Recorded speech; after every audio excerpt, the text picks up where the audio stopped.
जजेस और मैजिस्ट्रेट। चलिए उनका डिफरेंस समझते हैं। तो जब भी हम सिविल केसेस के सिलसिले में बात करेंगे तो हम सिर्फ जजेस टर्म यूज करते हैं, क्योंकि सिविल केसेस में मैजिस्ट्रेट का कोई काम नहीं होता। वहीं क्रिमिनल कोर्ट्स में, क्रिमिनल केसेस में जजेस और मैजिस्ट्रेट ये दोनों टर्म यूज किए जाते हैं। और जजेस वर्सेस मैजिस्ट्रेट में जजेस के पास ज्यादा पावर होती है।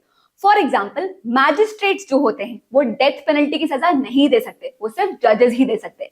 देख के समझते हैं। तो क्रिमिनल कोर्ट्स में ये जो नीचे के 3 कोर्ट्स होते हैं, इनमें मैजिस्ट्रेट टर्म यूज किया गया और इसलिए इन तीनों को हम मैजिस्ट्रेट कोर्ट कहते हैं। वहीं ये जो 2 है, इसमें जजेस टर्म यूज किया गया है, इसलिए इन दोनों को हम सेशंस कोर्ट कहते हैं। तो मैजिस्ट्रेट कोर्ट्स के पास ओरिजिनल जुरिसडिक्शन की पावर होती है, मतलब कोई भी क्रिमिनल केस होगा वो स्टार्ट तो यहीं से होगा, पर इन केसेस में डेथ पेनल्टी नहीं दी जा सकती। डेथ पेनल्टी के लिए अपील ऊपर के कोर्ट्स में ही जाएगी। अब सेशंस कोर्ट जो है वो डेथ पेनल्टी की सजा दे सकते हैं, पर उसके लिए उन्हें हाई कोर्ट से कंफर्मेशन लेनी पड़ती है। इसका मतलब ये नहीं कि केस हाई कोर्ट ट्रांसफर हो जाएगा, नहीं, बस डेथ पेनल्टी अवार्ड करते वक्त आपको हाई कोर्ट से परमिशन लेनी होती है। तो ये हो गया मैजिस्ट्रेट कोर्ट और सेशंस कोर्ट का डिफरेंस, जजेस और मैजिस्ट्रेट के बीच का डिफरेंस।